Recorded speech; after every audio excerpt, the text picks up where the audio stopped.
So I thank you everybody for taking time out of your busy schedules to join us today.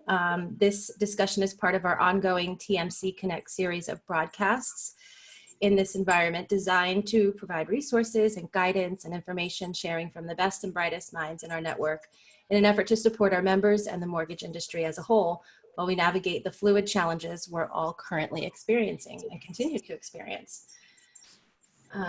Just a couple of housekeeping things. This is, as I said, part of our TMC Connect educational platform. We've also got a dedicated lender member only message board at Ask TMC. You can access it at ask-tmc.com. And then we also have TMC Benchmark, which is easy to use. It's a real-time data input platform that generates highly visual data and analytics from across the industry. Couple of housekeeping items. All of the lines will be muted. However, we do encourage any questions, comments, best practices. You can drop those in the chat box, or you can utilize the Q&A function down at the bottom of your screen. We always like these to be extremely interactive. So I'm sure Catherine and Sarah and Eric would love to hear from you.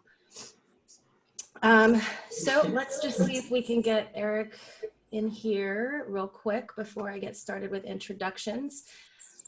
But what I plan to do is have you guys just tell a little bit about yourselves and your companies. So Catherine Campbell from Assurance Financial, I will start with you. Good deal. Hi, and thank you so much for having me. Can you hear me okay? I can hear you perfectly. Okay, good. I'm on an iPad today. That's just how cool all of this Zoom technology is. Wherever you are, you can still work, right? So I am thrilled to be joining you. I've been in technology for over 20 years. I was in San Francisco for about 20 years. And leaving San Francisco, I would never have thought I would get to take all of that experience and bring it to really what has been the most laggard industry, the last channel left, right? We got to do this for other industries. I always remind my team at Assurance Financial that what we should expect from a good digital experience out of mortgage is based on the expectations we have from other industries. So travel, we use Expedia, we use Amazon, we have digital experiences and expectations. And so it's very exciting to be in the mortgage industry today more than anywhere, I believe. So I've been with Assurance Financial for a couple of years. I'm their Chief Digital Officer, and I'm glad to be with you today.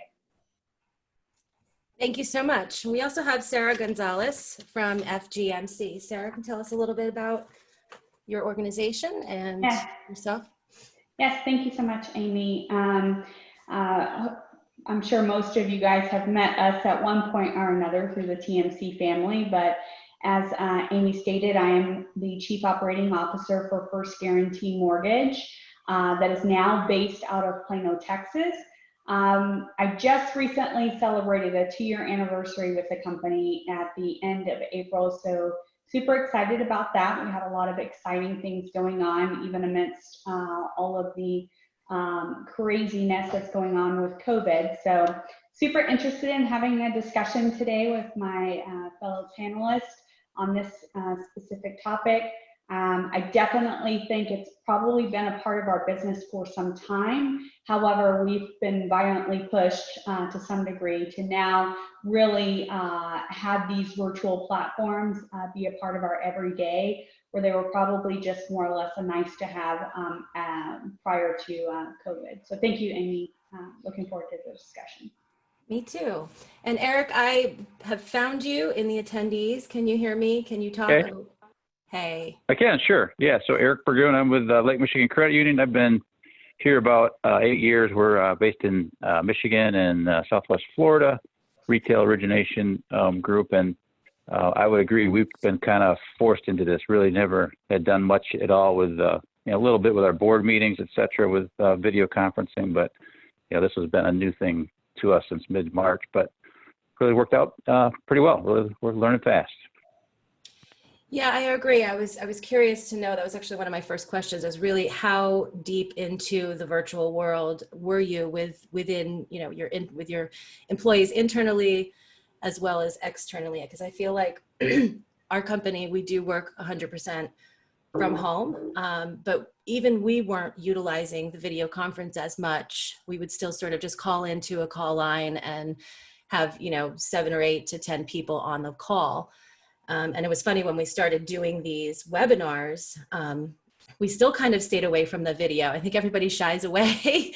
So we would just do the PowerPoint decks, and more seeing, YouTube and other companies doing it. It certainly just sort of catapulted us into this, well, yeah, why shouldn't we should have people's faces? Because I think with all of this isolation, we're all still feeling, we're starting to feel a little disconnected too, so it's helpful just to see somebody's face. So Eric, you said you hadn't really had much before. Catherine, where were you in that space with virtual meetings?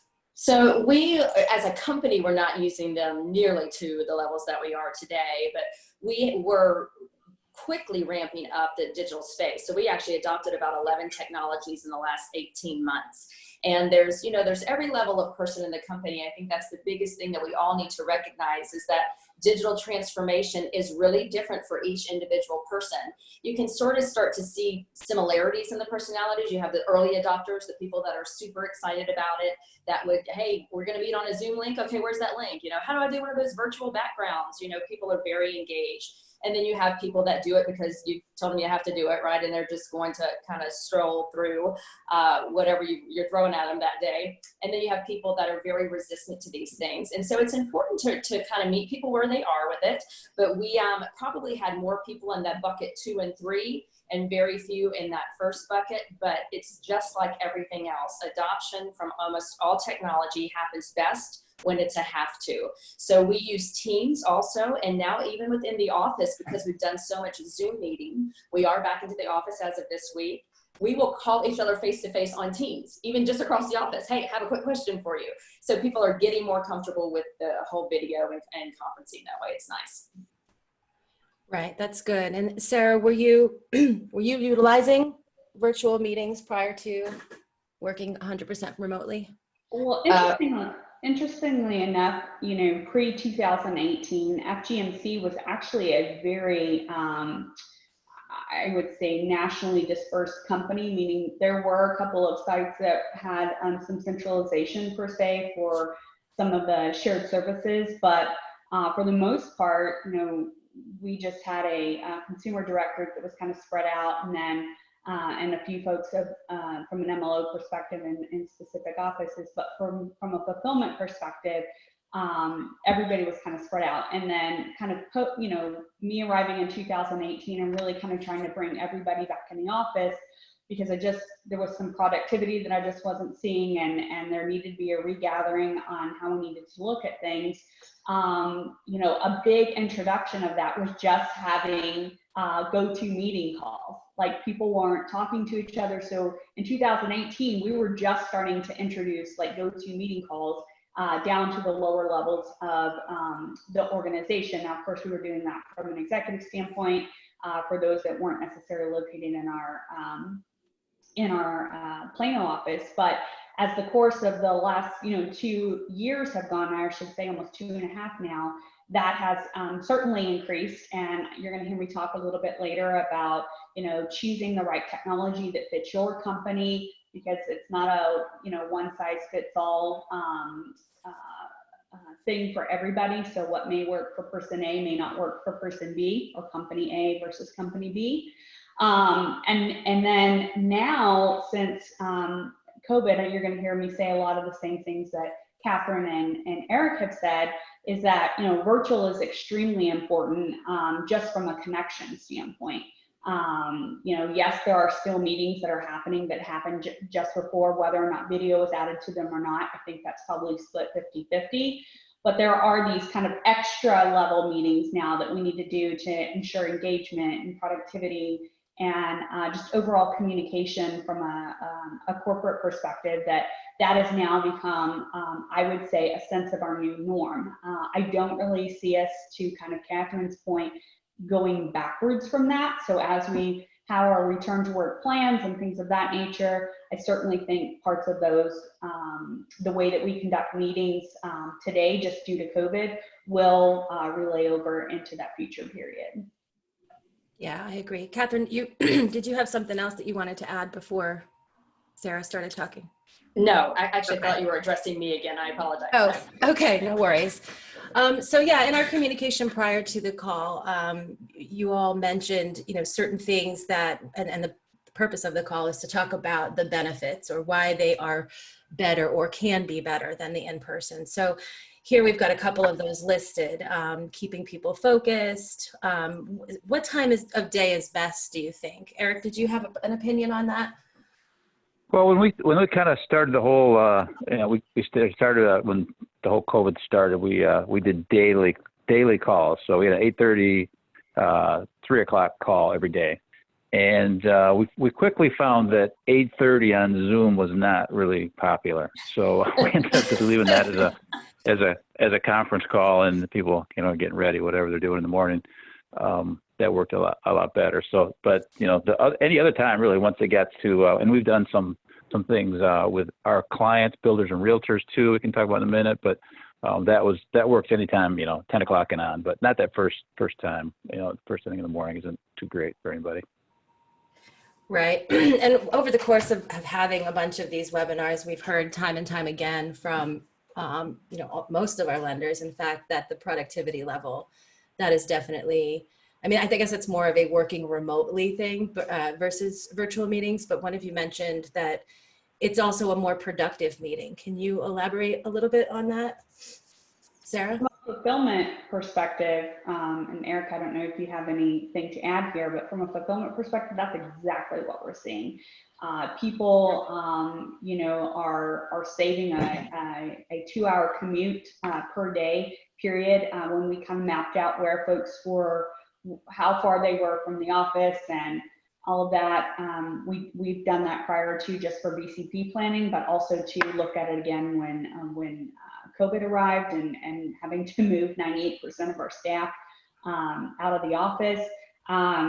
We were saving people that 2-hour commute on average for folks. So underwriters, processors, closers are spending a lot more time waking up, having their coffee. I agree with Eric's point. Nobody wants to do a video chat at 7:30, Right. 8 o'clock in the morning. They'd rather just do voice. They're still having coffee, but they're working, right? And they're not having to spend time in the car. I think, this may sound silly, but they also have kind of an in-house kitchen, right? So they're not having to run out for lunch to get things.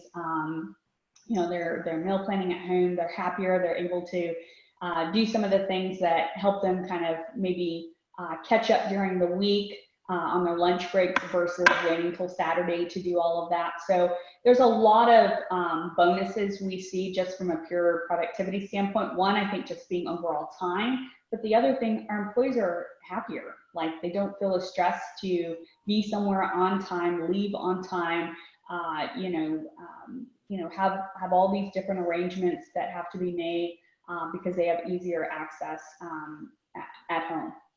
Yeah, I would definitely, coming from an operations background, I sort of know the processor or the underwriter that wakes up and is, nose to the grindstone immediately because all of the things that you've got on your docket and all of the deadlines and all the getting things into underwriting and waiting for clear to close and sending CDs out. So I always found that being able to just wake up and walk into my office versus driving 45 minutes to Columbus was a way more effective use of my time. Do you guys record your meetings? Catherine, do you record any meetings for us? It sounds like, this would probably be more training for training purposes, but are you recording any of these? I love the recording the meetings. If you think about it, when you say, hey guys, we're going to get in the conference room and decide, an exact path to roll out, e-notes or e-closings or, those are big conversations to be had, and they would certainly never be recorded typically. So I do record these now because it's great to go back and think, what did he say or who had that idea? So from time to time, I would refer to them. As I also run marketing. And so we have every Monday, we have always had an Ask a Marketer Monday call since we've rolled out so much technology. So they can ask about any of the MarTech, any of the, the general rollout of the point of sale system or anything that's going on. And those are now recorded because like you're saying, for training purposes, it's great that we give a little tip or trick and then we take questions from the field, and it's made marketing more personable because you can put in a marketing request, but when you're actually seeing the marketing team talk to you like this every week, and record it. And when you do have time, in case you missed that Monday meeting, you can go back later. They're usually 15 or 20 minutes. It just has worked out really well. So I tend to record a lot, but not everybody does. I think that's a really good tip, because I think if you're just having, I mean, obviously we record all of our webinars, and that way people can access them before, but we don't tend to record our meetings where it's just going to be a half an hour of everybody kind of just touching base. But to your point, there could be some really great tidbits within that meeting that you want to go back and remember, what your CEO suggested or what his vision was on some project. So that's a great tip. The polls, the chats, the surveys. I mean, I think that when we talk about all of these virtual meetings, we're always talking about getting the audience engaged, right? Because we don't want people kind of just zoning out, listening to us talk back and forth. So do you utilize those a lot within your internal meetings? Sarah, do you? We do in a couple of different formats. I have not personally ran a poll on a specific like virtual chat like we're on here today, or a webinar. I do know that we've done some of that through like our all hands and things that are a little bit bigger in nature per se. We do follow up a lot of times out of our intranet, which we call Block Party. We'll do polling there. We'll do surveys on, right after a all hands call, ask about 5 or 6 questions on specific topics that were discussed. Was it too much? Was it too little? Things of that nature. So also trying to gauge like what people want, right? So we go into a meeting saying, okay, it's going to be an hour, and people are dead at the 20-minute mark, right? So being able to survey, poll those types of questions, I think really give us an understanding of like what people want, because people want to be communicated to, but they also don't want to be beaten to death with communication where you're sucking up productivity time. So I think, certainly I have not personally done a poll, but we have as a company done polls and surveys. And then of course, chat features are always a bonus. Yeah, we love the chat function, but it's hard to get people to engage in that a lot of times. I feel like it's almost like where people are apprehensive to put the video on. It's like stage fright a little bit. I feel like they just don't want to put themselves out there, but so you just call on random people. right, embarrass them. So one of the other things that we definitely see as a benefit of these virtual meetings is just the overall, savings on travel, or, and if you're an international company, for example, being able to connect with your teams worldwide or just nationwide has been a huge benefit and bonus. I mean, personally, TMC, we were supposed to have a strat planning meeting in Cleveland, and we do all like to get together and see each other, but obviously that wasn't, we weren't able to do that, but we had 2 days. It was, 5 or 6 hours per day, and we were able to get together and really go through our agenda, and it worked out well. I mean, it really was nice to connect with everybody. So are you guys seeing, I mean, obviously, I'm sure you all traveled quite a bit prior to this happening, yes? Yeah. Definitely. It's interesting too, because our IT guy, so we were opening a couple of new branches, so we needed to go ahead and reserve those branches and do the walkthrough and determine which buildings might be best. And he did video conference with his soon-to-be branch managers and just said, show me the IT room, show me the connections, let me see what kind of wiring is there, just like this. And it saved him a trip that he realized, what, I'm going to do this going forward. I don't always have to show up and look at how everything is configured and wired. If I can see, basically the things I need to see, and then even work with somebody that's local there as a third party sort of temporary to come in and just hook everything up. So it's really changed the way we're thinking in so many departments. Yeah, absolutely. Money, I mean, the cost savings alone, Sure. you can imagine.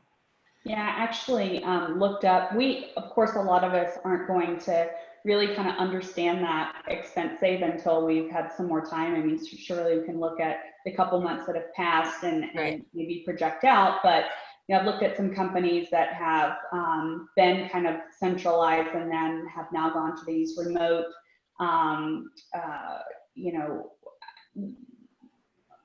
where everybody's kind of working from home. And some of those estimated savings are on upwards of like $11K per person per month. Wow. which is significant to the bottom line. So again, each of us individually have to kind of look at those economics internally, and you certainly need more than a month's worth of data to really understand that. So I think a lot of us will be doing some of that probably around this time next year, if not a little bit earlier. But that price of convenience of having folks work from home is certainly impacting the bottom line from a positive perspective. Yeah, for sure. Yeah, we've really seen it help a lot, really with kind of the move to the external side of things. Really, with a lot of sales calls. We've done a lot of Zoom sales calls. So we've talked about, we've done some Zoom happy hours with realtors and builders, and those work okay. But what we've really found is that we've been setting up and pretty successfully, individual meetings from 4 to 40 realtors or builders, our clients or prospects. And instead of having to coordinate a meeting and travel and get everybody all together, we're able to usually, what might take 3 weeks to set up a meeting, you can get set up in, a matter of a couple of days. And we're kind of finding with these meetings that they're on, when they sign in, they're paying attention because they're on video. So they're spending a little bit more quality time with us.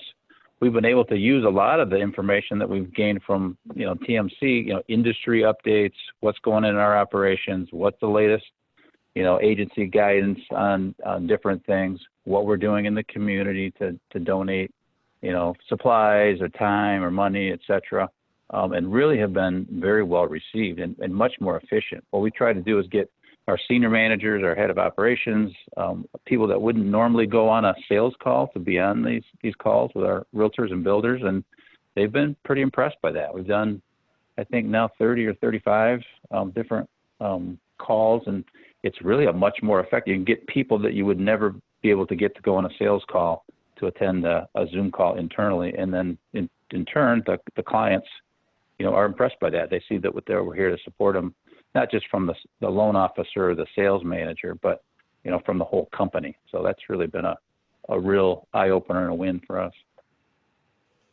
Yeah, that's a great segue, Eric. Thank you. You did also mention, too, that a lot of them were still really new to video conferencing. So you've had to sort of hold their hand a little bit along the way. I mean, it's not super difficult to get used to, but, if you're talking about a seasoned realtor, many times it's been the first one that they've been on. So a lot of these realtors have not been, we were in a state, Michigan was, realtors were shut down and construction lending was shut down until just recently here. So they were, struggling with just the basics of technology. So we set up a call. We were many times hosting what would have been their weekly sales meeting or monthly sales meeting. We're hosting it for them and providing information, but it's the first time that many of them have seen each other, since the shutdown. So it's really been kind of eye-opening just how far behind they are. And then, if you can, tips I think that we've learned is like, make sure it's your Zoom call. You control the meeting, so you can mute people, because, realtors can sometimes,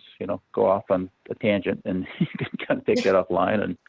And we've tended to have a lot of people. So we have 4 or 5 managers on these calls. So somebody can manage the chat. Somebody can, take something offline with somebody. Sometimes invariably somebody gets kicked off the call, and they can cover for each other. So it's been a team effort and kind of fun bonding process for our team, whether it's underwriting, construction lending, processing, or sales, to work together to get in front of clients. So, yeah, it's definitely I'm sorry, go ahead. I'm sorry, I didn't mean to cut you off. I was actually going to say I completely agree with Eric, but there is another side to this, and that's for me personally, that's on the vendor side. So I'm sure everybody on this call has seen certainly the heightened vendor requests out there looking for new ways to work with lenders, regardless of whether it's technology or process optimization, whatever it may be, outsourcing services, whatever. The virtual meetings are great and certainly an introductory to the company and understanding who you're working with and being able to see their face versus just listening to their voice, which we've done kind of in the past. But there is still this, and this is my own personal view, but there is still this, this balance of looking at A, if you're interested, B, what is the spend, right? If it's minimal, it's probably something you feel comfortable with doing through a video chat.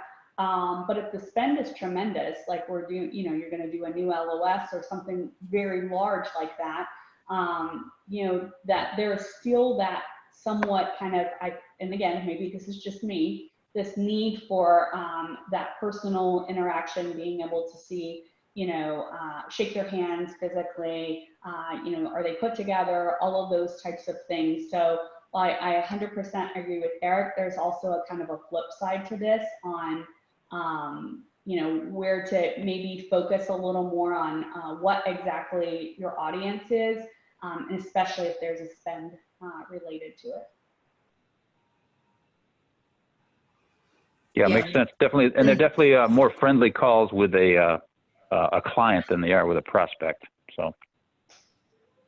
Well, it's the phases too, you know, whatever phase you're in of a large sale like that, or the conversation. I think with one of the best ways that this is utilized, and really the pace of change happens so quickly through COVID, is that we're not just even getting one other company and us on a call so much as it is different industries had to get in the same room, right? How is the realtor and the title company and the secondary market and the certainly us as the lender, how are we all going to figure out how to get this person closed, right? What are we going to go through? What's going to be the path? What are people hearing out there? Are they allowing people in to sign? Are they signing in the parking lot? What were, you know, sort of the new norms? And those were, you know, what's cool about Zoom is at any given time, anybody can quickly share their screen. It's not like, oh, let me unplug from my computer and plug it into your computer, and we're going to wait 6 minutes while that figures out, and then we'll have the next person talk. You know, it's just very quick. Hop on. All of these companies get, you know, great insight from each of the different contributors to closing a loan, and everybody can change and share their screens very quickly to help explain what they're talking about. So it's been a huge benefit. Agreed. So Eric, you actually also talked about a format that you use for new clients or prospects. You have sort of a little bit of a checklist or just a process that you go through? Yeah, we've got a person that runs all business development for us, and he's the one that really put this together. But it's a format where, you know, again, loan officer identifies somebody that wants to, you know, be open to one of these calls, one of their clients or prospects, and we have an update, an industry update. So we talk about forbearance. And the reason we talk about forbearance is because that has driven a lot of the changes, the things that we've been talking about in all these calls, you know, the FHA market, et cetera. They've all changed. Realtors don't know that. Builders don't know that. So we're educating them on that. It kind of plays right into us as helps us because we're a community bank, a credit union, you know, kind of portfolio lender. So yeah, we haven't had to change nearly as much as some of our peers have had to. So that's an advantage to point out. And it gives us a chance to introduce some other players that we wouldn't normally have on a sales call. So we do have the head of operations. We'll talk about how we're focusing on purchase business and prioritizing their business throughout the process. We'll talk about appraisal changes and all those operational employment types of verification things that they need to know that they're not generally getting somewhere else. And then again, wrap it up kind of at the end with some of the community involvement things that we're doing to support them. So it's worked out pretty well. We got an agenda, pretty much down to a pretty good format. You can modify that agenda, of course, depending what they're interested in, but it's worked pretty well. And really the best thing I think has been it shows the support of our loan officers. Our loan officers can pretty much click it and forget it. They just identify somebody and we run with it and support them, and it makes them look good. And we've seen direct referrals coming from those calls on almost every one. Yeah, that's nice. It's like gives the impression of a real team effort. Yep. Everybody's exactly in it right. together. I like that. So pivoting to the actual logistics of these virtual calls and the things, you guys gave some great suggestions. But Sarah, you kind of gave your list. You started talking about it a little bit earlier as far as choosing the best technology. We all keep mentioning Zoom, but there's other stuff out there that people are using too. In fact, some of our lender members, they have said their companies won't allow them to access Zoom. So we've had to sort of think through a few things going forward as to what platform we're going to use. Are you all using Zoom as well? FGMC is not. I do from a personal perspective. So when I do my Okay. little happy hours and things with friends and family, that's what I use. But FTMC Right. is on actually 2 platforms. We started with Good GoToMeeting back in 2018, and then started testing out Skype. But I think to Catherine's point earlier, we're going to be migrating to Teams as the year goes on. We just find it more useful than the 2 platforms that we have had before. And some of that may not necessarily be just because of the technology itself, but as we kind of moved our staff out to work from home locations from the office, you know, one of the things we found out right away within a week of sending everybody home was we had to increase our bandwidth. Now, some of that is, you know, everybody's on our LOS and things of that nature. The things that they do really didn't change. They were on them a little bit more, but the number of calls that started going through our network and all of that kind of activity really required us to up that. So those are things that like you have to think about, not just from a technology perspective on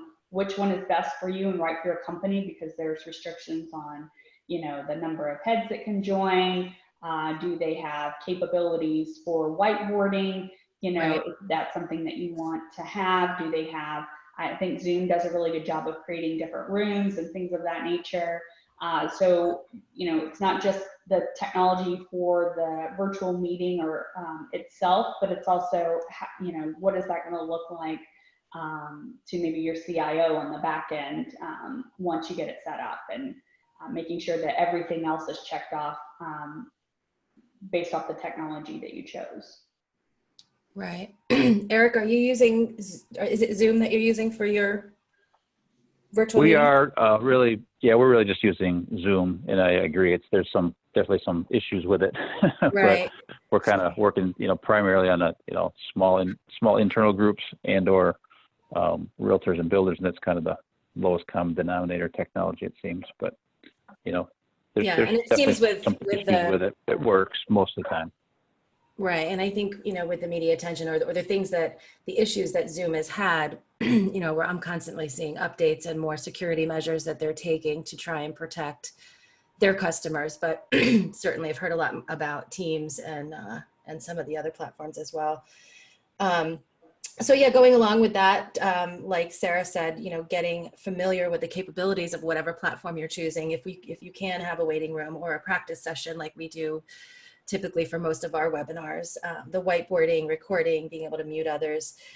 This is a big one, I think, because when I start these webinars, I always start them 15 minutes early. And I think that's huge because people like me, I don't like to be late. So I think being on time is very respectful. It's good, but it's also good to be a couple minutes early, especially if you want to sort of prep a little bit and, you know, have some discussion if you can. Obviously, that's not always 100% possible, but that's a big thing as well, because if you were going to a conference in the office, you would certainly make sure that you were on time for that as well. Totally agree, and I think you also on those you learn a lot. It's kind of the social time a little bit, right, even before it starts. So again, Yeah. on the sales aspect where we've been mostly using it, you learn a lot just because somebody, well, how's the market, or what'd you do the weekend, all that kind of, that helps to build rapport before you really start the official meeting, which I think just like it does in face to face, it helps that way.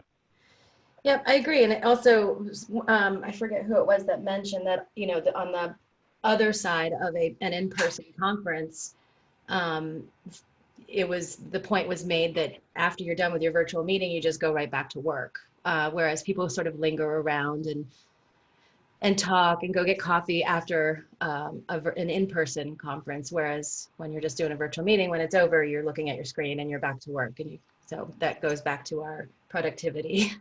Increase in productivity. So, Catherine, what kind of stuff do you do to prepare for your virtual meetings, as far as agenda and different things that you can do to make sure that it's a successful meeting? Well, I think the big thing is to prepare. You know, whoever is hosting it really is in charge of the success of that meeting. So your point exactly, you know, hop on early, make sure the link is working, make sure if you wanted to record it, that's already set up. You're not taking more time with people online trying to figure those things out, and kind of set the scene. You know, it's one thing if these are people that you talk to every day, but if it's something like this, and again, I'm on an iPad, I can't see myself, but I should have a branded background so that if, you know, particularly if I'm talking to other companies, they realize, oh, that's right, she's with Assurance Financial all the time, I'm branding that. Additionally, if you do have a bunch going on behind you, you have bookshelves or kids and dogs running around, it's just distracting. It's not even necessarily unprofessional, particularly this time. We can't help that those things are going on back there, but having some kind of a virtual background just sort of eases all of that kind of noise in the background, if you will. And then it's, you know, recognizing that, I mean, I literally these days just go from Teams to Zoom to Teams to Zoom. So it's recognizing the time frame just as you would in person as well, but recognizing that you can, you know, respect the time, but then also you can really line these meetings up, and goodness knows, I'm sure you've all done this too. I have lived in meeting after meeting. So you can quickly jump from one meeting to the next. You don't have to get up and go find the other conference room or wait for everyone to show up. It's just a click and you're in. So it's more efficient, if you ask me. Is there anything specific to add to that you do outside of what Catherine's mentioned? Who are you calling on, Amy? You, Sarah, I'm sorry. Okay, I'm sorry. I couldn't tell whose name you called. Look, I think all of us from a leadership perspective are prepared, regardless if we're talking about an in-person meeting, a voice meeting, or teleconference, or you know, whatever the case may be, training, seminars, things of that nature. You know, all those things that were kind of listed off on the screen there, those are things that we should have been doing all along. I think you just have to be more diligent about it now. You know, making sure that we're, you know, if you're supposed to be capturing meeting minutes, or if you decided to video it, record it versus taking the meeting minutes, making sure that those items are dispersed appropriately. Were they given to the right people? Yeah, I think I have more to add on the virtual etiquette piece. I don't know if you know, Amy, how many people on the call, while they may have held voice conferences before, I'm pretty sure every single person on this call, is there anybody on the call that hasn't moved to a virtual platform, that they just continue to use voice only? Do we know if we have anybody like that on the call? I don't, but I would encourage anybody who has to put it in the chat. It doesn't look like anyone's writing anything just yet, but we'll see. Well, only reason why I asked that is, you know, there are some folks out there, especially some of the smaller folks, that may be trying to move to this kind of platform now. So if you need some tips and tricks, I know there were a couple of them listed out on the PowerPoint there. Feel free to reach out to myself. I'm sure anybody else, Catherine or Eric, would have some of those as well. Amy, you have the full list. Right, yeah. You know, if you're trying to make that migration now and you need something to kind of help get you off the ground, feel free to reach out to any of us, because it's a lot to think about. There is a lot to think about, other than just, you know, choosing the technology and flipping on the switch. Right. It's almost like you're putting on a production. I mean, some of the great tips that you put. Depending on the audience. Check your lighting, check your audio. Right. We had our very first board meeting in April through video, and you know, a lot of this etiquette that I'm talking about, which we really didn't give a whole lot of thought to internally, maybe a little, you know, making sure people are following dress code and things of that nature, but when you're having your very first board meeting where you've not necessarily done that over video, there's a lot of little things that, you know, you want to make sure you're checking off on, that, you know, it's really easy to get distracted, and you want to make sure that the presentation flows as smoothly as it would in person, if not better. Yeah, for sure. So we've got about 10 minutes left here. I'm curious to know how, I mean, we kind of have touched on it and talked about no going backwards, but since we were just talking about equipment, you know, when I first started with TMC, we were talking about TMC Connect and doing podcasts. And so they actually sent me some equipment, and one of the things was a really good microphone. So I sort of have that set up, and I know that a lot of people are just using the audio on their laptops, or I doubt anyone has this nice microphone like I have, podcast microphone. But I wonder, or do you think your companies will start to provide remote employees with some better equipment to enhance the video meeting process, I guess is what. Absolutely, we will. I mean, there are a Webcam. lot of computers that didn't even have cameras on them. You know, Right. so even a lot of the laptops didn't even have them. So we're buying cameras. Some people want lighting. We found a relatively inexpensive light, but it really does make a nice difference, you know, if you're, you know, carrying a nicer or higher level conversation. So we are absolutely investing in it. It does make a big difference if you get something that's a little bit higher quality versus sometimes you hear like that auditorium sound that's coming through. Eric, are you doing anything on that front to provide employees with some better technology to enhance their? Just the same. I think we're upgrading some laptops and doing it that way. And I do agree on the lighting is kind of something that we haven't done that, but individuals have figured that out, and it really does make it look much more professional. Yeah, and I think you can get some pretty cost-effective stuff. The placement of the lighting is very important. So,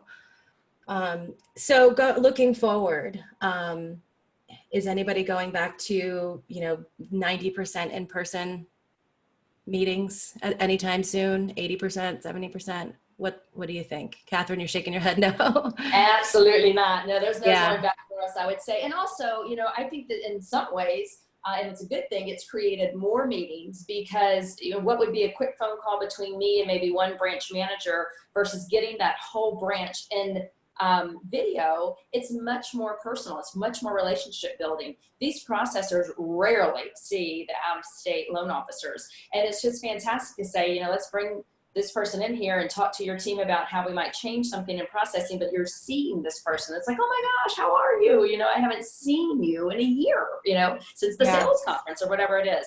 So I think it's given me reason to have maybe shorter, quick conversations that makes the connection between our branch operations division or our corporate office in the field much more connected.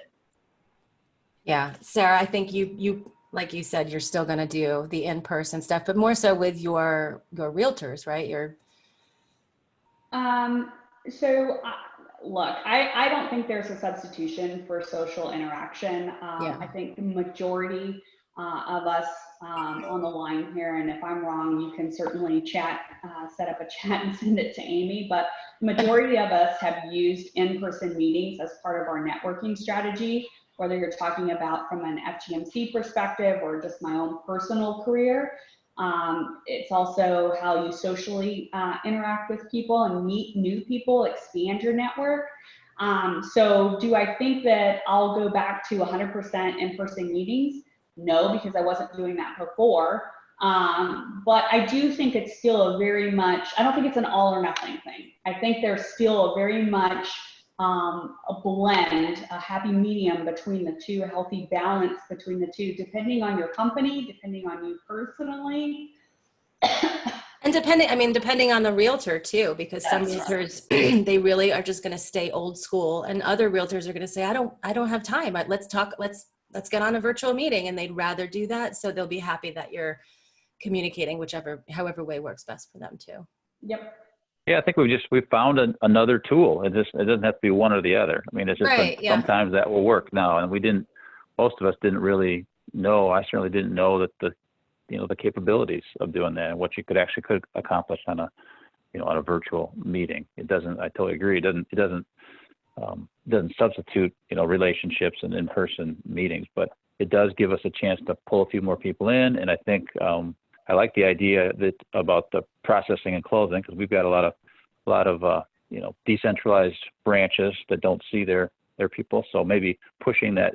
We've been using it primarily at a management level or a sales level so far. So, but maybe pushing that down into the rest of the organization to open that up a little bit, to where an underwriter, a processor, and a loan officer and a sales manager kind of do their own Zoom call, to do a pipeline review or whatever, instead of just by conference call or so many emails. So it's a new tool, and I think it'll definitely continue to get used.